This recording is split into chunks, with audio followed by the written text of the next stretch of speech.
Myself, Professor Pawar VK from Department of Geography, J.A.T Art, Science and Commerce College for Women, Malegaon.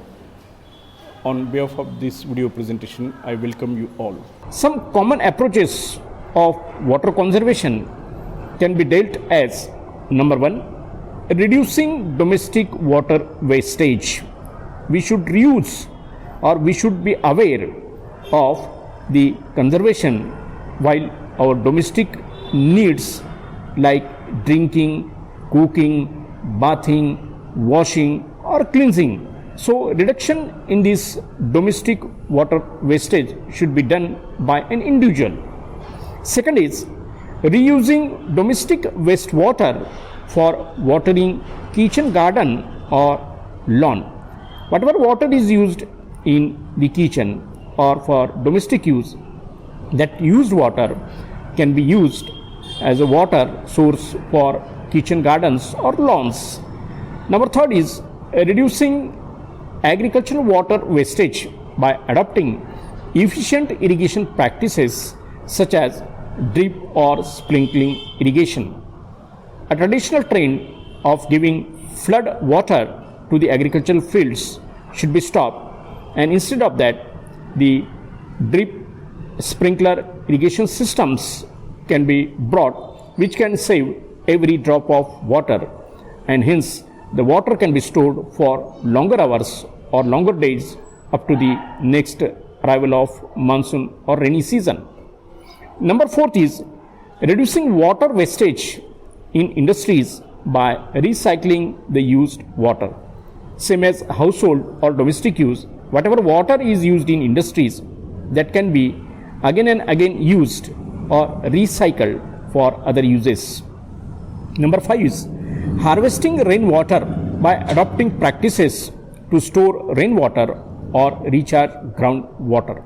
Whatever rainwater falls on the roofs of the houses or many public places or buildings, that roof water can be collected through the pipes, and these pipes should be inserted into unused wells or duct pits where the water can percolate again into the ground and can be stored as the groundwater or recharging for the bore wells and open wells.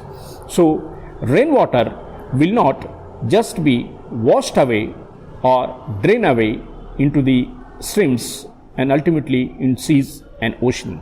Every drop of the rain occurred in that particular region will be captured, harvested and stored into the ground as a groundwater.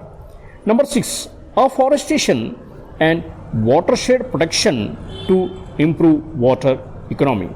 Afforestation programs, if they are initiated in watersheds, so it will surely affect on the rainfall patterns. Excessive rainfall patterns will be there, more rainfalls will occur, and every drop will be saved by the trees.